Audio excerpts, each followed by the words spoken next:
कराची में बल्दियाती इंतखाब मुलतवी कर दिए गए हैं। इलेक्शन कमीशन ऑफ पाकिस्तान ने सिंध हुकूमत की दरख्वास्त मंजूर कर ली है। कराची में बल्दियाती इलेक्शन 28 अगस्त को शेड्यूल थे। आपको बता रहे हैं कि कराची में बल्दियाती इंतखाबात मुलतवी कर दिए गए। तफसीलात लेते हैं उस्मान खान से। उस्मान, कहिएगा क्या तफसीलात हैं? जी बिल्कुल, दीगर अजला की तरफ कराची डिवीजन में भी बल्दियाती इंतखाबात जो है वो मुलतवी कर रहे हैं। ज़राए के मुताबिक शदीद बारिशों और सैलाबी सूरत के पैसे इंतखाबात मुलतवी किए गए हैं। कराची और हैदराबाद डिवीजन में बल्दियाती इंतखाबात 28 अगस्त को होने थे। सूबाई इलेक्शन कमिश्नर और ज़िले इंतजामिया की रिपोर्ट पर जो है वो इन इंतखाबात को मुलतवी किया गया है। जबकि आज सुबह भी इलेक्शन कमीशन में चीफ इलेक्शन कमिश्नर के ज़ेर सदारत एक अहम तरीन इजलास हुआ था और उस इजलास में जो चीफ इलेक्शन कमिश्नर ने सेक्रेटरी इलेक्शन कमीशन को हिदायत की थी कि वो 6 इदारों से फौरी तौर पर रिपोर्ट ले, जिनमें सेक्रेटरी दाखिला, chief secretary Sindh, IG Sindh, DG ranger, सूबाई इलेक्शन कमिश्नर, महकमा मौसमियात शामिल थे।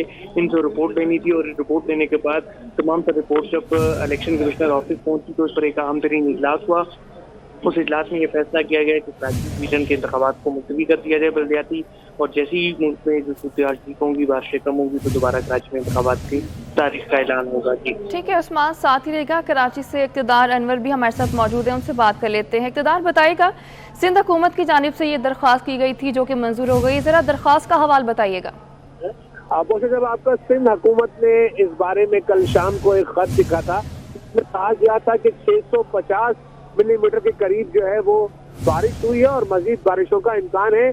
सिंध में 451 अरब रुपए का इंफ्रास्ट्रक्चर मुकम्मल तौर पर तबाह हो गया है। लेकिन कल रात को इलेक्शन कमीशन ऑफ पाकिस्तान ने ये बात नहीं मानी थी, लेकिन आज सुबह फिर चीफ सेक्रेटरी, IG सिंध और दीगर लोगों ने इलेक्शन कमीशन ऑफ पाकिस्तान को ब्रीफिंग दी, जिसमें बताया गया कि कल रात से फिर सिंध में बारिश का सिलसिला जो है वो शदीद शुरू हो गया है। सेवन और बिंदु में बदतरीन बारिशें हो रही हैं और कराची के भी मुख्तलिफ इलाकों में जो बारिशें हैं उन्होंने जो है इंफ्रास्ट्रक्चर को तबाह कर दिया है। चीफ सेक्रेटरी का ये कहना था कि सिंध हुकूमत मुकम्मल तौर पर तैयार है, लेकिन इस सैलाबी सूरत हाल में सैलाब ज़दगान की इमदाद छोड़कर इलेक्शन में जाना जो है वो किसी तौर से मुनासिब नहीं होगा। उनका ये कहना था कि सिंध हुकूमत हमेशा तैयार है, लेकिन इलेक्शन कमीशन जो है इस बात पे नजरसानी करे। इस सारे मामला को देखते हुए इलेक्शन कमीशन ऑफ पाकिस्तान ने सिंध हुकूमत की दरख्वास्त को मंजूर किया और ये बात तय की कि एक अगले इजलास में मुशावरत के साथ जो है वो नई तारीख का ऐलान किया जाएगा। फिलहाल कराची, हैदराबाद, ठट्टा, बदीन, मटियारी और दीगर इलाकों में दूसरे मरहले के होने वाले बल्दियाती इलेक्शन को फौरी तौर पर जो है वो मुलतवी कर दिया गया है। जी अच्छा उस्मान, अब बताइएगा कि इलेक्शन कमीशन ऑफ पाकिस्तान ने सिंध हुकूमत की दरख्वास्त मंजूर कर ली गई है, क्या इसके अगेंस्ट भी दलाइल पेश किए गए थे? देखिए, सिंध हुकूमत ने दरख्वास्त की थी कि जिस तरह सैलाब हो रही हैं और बारिशें हो रही हैं तो बल्दियाती इंतखाबात में वोटरों का टर्न आउट इंतहाई कम होगा। तो इन तमाम तर सूरत पर फिर चीफ इलेक्शन कमिश्नर की जेर सदारत इजलास हुआ और उस इजलास में secretary election commission Umar Hamid Khan को ये टास्क सौंपा कि वो सिंध के जो 6 अहम तरीन महकमे हैं उनसे राब्ते करें और उनसे तमाम महकमों से अलग अलग राय लें कि आया अगर हम बल्दियाती इंतखाबात मुलतवी करते हैं तो किन बुनियादों पर करेंगे। तो 6 के 6 डिपार्टमेंट्स ने ये कहा कि सिंध में जिस तरह बारिशें हो रही हैं, कराची में बारिशें हो रही हैं और अगर बल्दियाती इंतखाबात होंगे जो 28 अगस्त को शेड्यूल थे तो फिर टर्न आउट इंतहाई कम रहेगा, लोग नहीं निकलेंगे और जो अमला है खुसूसन उनको पहुंचना अपने अपने मुतलका पोलिंग स्टेशन में और फिर सामान की जो तरसील है उसमें मुश्किलात का सामना होगा। तो लिहाजा इस इंतखाबात को आर्जी तौर पर मुलतवी किया जाए। तो जो रिपोर्ट सेक्रेटरी इलेक्शन कमीशन ने बनाई है वो रिपोर्ट चीफ इलेक्शन कमिश्नर को पेश की गई। इलेक्शन कमीशन ने मुशावरत की और मुशावरत के बाद मुत्तफ़िका तौर पर यह फैसला किया है कि जो बल्दियाती इंतखाबात हैं उनको आर्जी तौर पर मुलतवी किया जाएगा।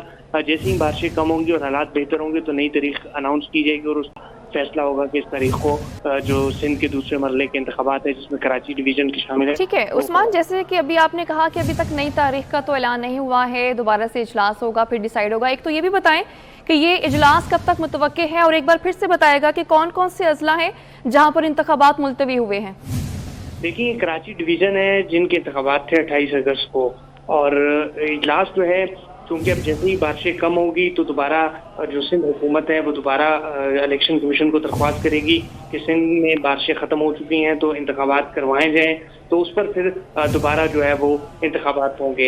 ये कराची के साथ साथ जो इससे कबल जो है हैदराबाद डिवीजन के इंतखाबात मुलतवी होते और अब कराची डिवीजन के इंतखाबात मुलतवी कर दिए गए हैं। ये फैसला जो है क्योंकि फ्लड है और बारिशें हैं उसके बायस किया गया है। शदीद बारिशों और सैलाबी सूरत के बायस जो है इंतखाबात को मुलतवी किया गया है। जो कराची डिवीजन के जो इंतखाबात थे वो 28 अगस्त को शेड्यूल थे। इलेक्शन कमीशन का कहना है कि सूबाई इलेक्शन कमिश्नर, जिले इंतजामिया, महकमा मौसमियात, सेक्रेटरी दाखिला, आईजी सिंह, चीफ सेक्रेटरी की जो रिपोर्ट्स है उसके बाद हमने फैसला किया कि इंतखाबात को मुलतवी किया जाए। इससे कबल इजलास में सेक्रेटरी इलेक्शन कमीशन ने पाक फौज, रेंजर्स, महकमा मौसमियात, सूबाई इलेक्शन कमिश्नर और दीगर से राय ली थी और उनकी राय जब आई है तो वो राय जब पेश की तो उसके बाद ये फैसला हुआ। अब जैसे ही हालात बेहतर होंगे तो दोबारा इलेक्शन कमीशन, सूबाई जो इलेक्शन कमिश्नर है वो वफाक को दरख्वास्त करेगा कि सिंध के हालात बेहतर हो गए तो बलदियाती इंतखाबात करवाए जाए, तो उस पर दोबारा बलदियाती इंतखाबात के लिए कार्रवाई का आगाज होगा। इलेक्शन कमीशन तारीख का फैसला करेगी और उस तारीख से सूबाई इलेक्शन कमिश्नर को आगाह किया जाएगा और सूबाई इलेक्शन कमिश्नर जो मुतलका हुकाम है उनको आगाह करके नई तारीख का ऐलान करेंगे। जी, कराची में बल्दियाती इंतखाब मुलतवी कर दिए गए हैं। उस्मान खान हमारे साथ रहिएगा। इक़्तिदार अनवर, आपका बहुत शुक्रिया कि आप हमें तमाम तफसीलात बता रहे थे। NA 75 डस्का ज़िमनी इलेक्शन में धांधली का मामला। इलेक्शन कमीशन ने फिरदौस आशिक अवान, उस्मान डार समेत 6 अफराद को ज़ाती हैसियत में तलब कर लिया है। इलेक्शन कमीशन ने पाकिस्तान तहरीक इंसाफ के रहनुमाओं को 30 अगस्त को तलब कर लिया। PTA रहनुमाओं को इंक्वायरी कमेटी के सामने पेश होने की हिदायत की गई है। उस्मान ही मौजूद है, उन्हीं से बात करेंगे। उस्मान, इस मुतालिक भी आगाह कीजिएगा।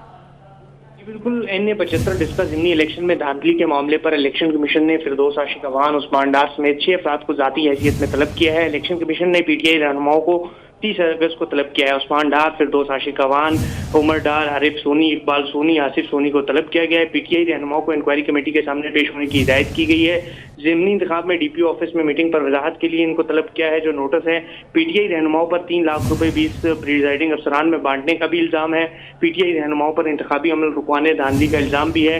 उस वक्त पंजाब में चूँकि पाकिस्तान तहरीक इंसाफ की हुकूमत थी और फिरदौस आशिक अवान वज़ीर आला पंजाब की मुआविन ख़ुसूसी थी और इनका ताल्लुक भी सियालकोट से, उमर डार और उस्मान डार का ताल्लुक भी सियालकोट पर है, तो इनको DC ऑफिस में मीटिंग बुलाने पर और प्रिजाइडिंग अफसरान को पैसे देने का इल्ज़ाम था, तो अब इनको ज़ाती हैसियत में इलेक्शन कमीशन ने 30 अगस्त को तलब कर लिया है। जी, ठीक है उस्मान खान, बहुत शुक्रिया आपका। शहबाज गिल को जुडिशल रिमांड पर जेल भेज दिया गया है। जुडिशल मजिस्ट्रेट मलिक अमान ने महफूज फैसला सुना दिया। पुलिस की शहबाज गिल के मज़ीद 7 दिन के जिस्मानी रिमांड के इस्तदा को मुस्तरद कर दिया गया है। शहबाज गिल को जुडिशल रिमांड पर जेल भेज दिया गया है। जुडिशल मजिस्ट्रेट मलिक अमान ने महफूज फैसला सुना दिया।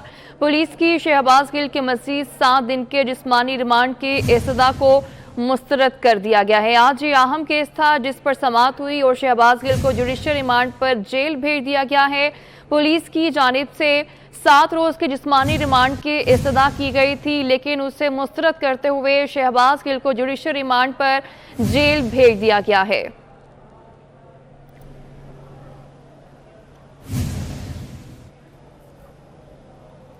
इमरान खान का कल इंसदादे दहशतगर्दी अदालत में पेश होने का फैसला। इमरान खान कल इंसदादे दहशतगर्दी अदालत में पेश होंगे। पाकिस्तान तहरीक इंसाफ के चेयरमैन इमरान खान कल इंसदादे दहशतगर्दी अदालत के रूबरू पेश होंगे। उन्होंने फैसला कर लिया है, जबकि इमरान खान कल इंसदादे दहशतगर्दी अदालत में पेश होने जा रहे हैं।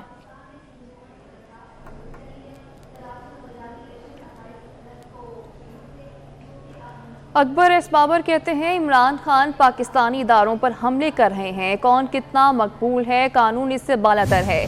इमरान खान इदारों को इशारों पर चलाना चाहता है। पाकिस्तान को अपना गुलाम बनाकर फाशिज्म चाहता है। ये जलसों में पुलिस और जजेस को धमकियां देता है। पाकिस्तान में सियासी क़यादत, उसकी पॉपुलैरिटी ज्यादा हो कम हो, कानून इससे कतई नजर होता है। जब तक आप कानून बिना खौफ व खतर सबसे मजबूत और सबसे कमजोर पे बराबर लागू नहीं करेंगे तो जंगल का कानून बनेगा। ये फैशिज्म की तरफ इमरान खान लेके जा रहा है। ये मुंसिफों को जो दाव पे लगा रहा है, उन पे हमले कर रहे हैं। ये अपनी मर्जी के फैसले चाहता है। ये चाहता है कि मैं कानून और आइन से बालातर हूँ। और ये जो जलसे जुलूस हैं, ये प्रेशर टैक्टिक्स हैं और दुनिया को बता रहा है कि मैं कितना पॉपुलर लीडर हूँ। अहम खबर आपको देते हैं। अहमदपुर सियाल में बिजली के बिल्स में फ्यूल प्राइस एडजस्टमेंट टैक्स पर शहरी मुश्तइल हो गए। शहरियों ने एसडीओ ऑफिस के बाहर शदीद एहतजाज करते हुए वज़ीर-ए-आज़म पाकिस्तान के अहकामात के मुताबिक फ्यूल प्राइस एडजस्टमेंट टैक्स खत्म करने का मुतालबा किया है। एसडीओ वापटा मियां अम्मार हुसैन का कहना है कि शहरियों के बिल की अदायगी की तारीख को बढ़ा सकते हैं। जब तक ऑफिशियली अहकामात नहीं आते तब तक फ्यूल प्राइस एडजस्टमेंट टैक्स खत्म नहीं कर सकते हैं। अहमदपुर सियाल में बिजली के बिल में फ्यूल प्राइस एडजस्टमेंट टैक्स पर शहरी मुश्तिल हो गए हैं। बात कर लेते हैं, मलिक अमार यासिर मौजूद हैं। अमार, बताइएगा। जी बिल्कुल, अहमदपुर सियाल में भी बिजली के बिलों में फ्यूल प्राइस एडजस्टमेंट टैक्स पर शहरी जो है वो मुश्तिल हो चुके हैं। शहरियों ने एसडीओ ऑफिस के बाहर जो है वो शदीद एहतजाज भी किया है, जिस पर शहरी को कहना था कि वज़ीर-ए-आज़म पाकिस्तान के अहकामात के मुताबिक फ्यूल प्राइस एडजस्टमेंट टैक्स खत्म किया जाए, जो गरीब तबके पर एक जुल्म के मुतरादिफ है। तो ताहाल जो है वो मकामी इंतजामिया या मकामी जो है वो एसडीओ की जानिब से इस हवाले से कोई इक़दाम नहीं किए गए। तो जिस पर डीएसपी जो है वो पुलिस चौधरी अशरफ गुजर भी मौके पर पहुंचे और एसडीओ मियां अमार भी मौके पर पहुंचे और उन्होंने मुजाहिरीन से मुज़ाकरात करते हुए कहा कि जब तक जो है वो ऑफिशियली तौर पर अहकामात जारी नहीं होते कि फ्यूल प्राइस एडजस्टमेंट को ख़त्म किया जाए, तब तक जो है वो कोई अमल दरामद नहीं हो सकता। इसके अलावा मुजाहिरीन से उन्होंने कहा कि अगर आप चाहते हैं कि आपके ठीक है अमार, बहुत शुक्रिया आपका।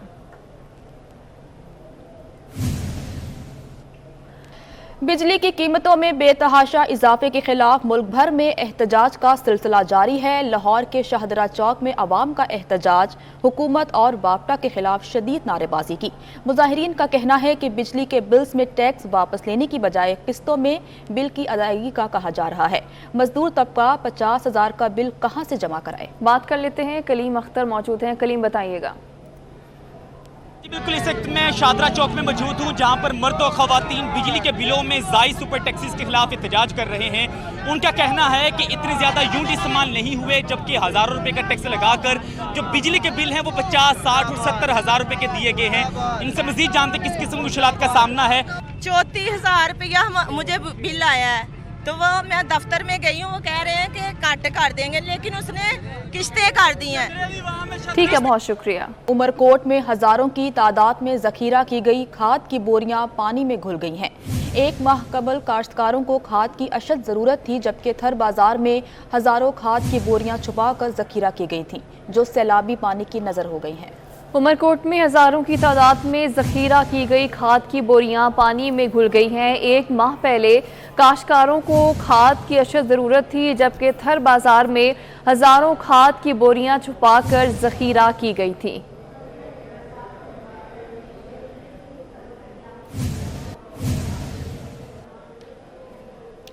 हैदराबाद तेज बारिशों और पानी के बहाव में इजाफे के सबब राहुकी के मकाम पर हिफाजती बंद टूट गया। बंद टूटने की इतला मिलने पर सूबाई वजीर शर्जील मेमन जाए वकुआ पर पहुंच गए।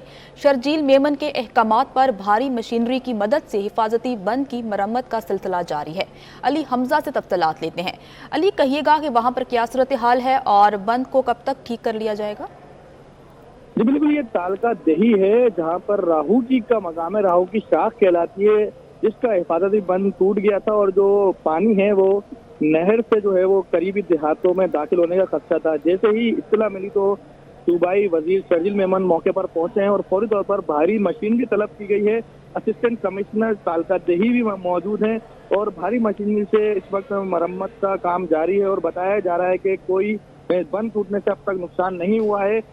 काम जो है वो जारी है और ये दावा किया जा रहा है कि जल्द मरम्मती काम मुकम्मल कर लिया जाएगा और जो दीगर शाखें अगर उस मकाम के अलावा भी कहीं से कमजोर हैं तो उनकी भी फौरी तौर पर जायजा लेने के बाद उनकी भी मरम्मत की जाएगी। जी, मरम्मती काम जल्द मुकम्मल कर लिया जाएगा। अली हमजा, आपका बहुत शुक्रिया कि आप तफसीलात बता रहे थे।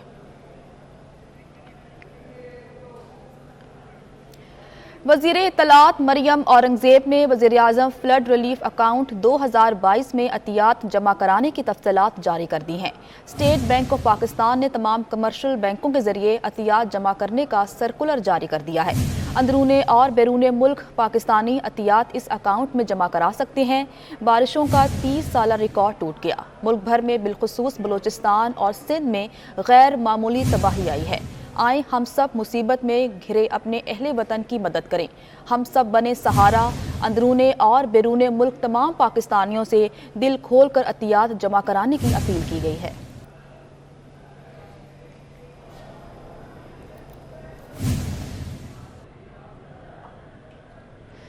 लिया में 9 हस्ती बस्ती आबादियां सैलाबी रेले से शदीद मुतासिर हुई हैं। सैलाब की वजह से फसलों के साथ सड़कों और दीगर इंफ्रास्ट्रक्चर को शदीद नुकसान पहुंचा है। बात कर लेते हैं, जाहिद सरफराज मौजूद हैं। जाहिद, बताइएगा।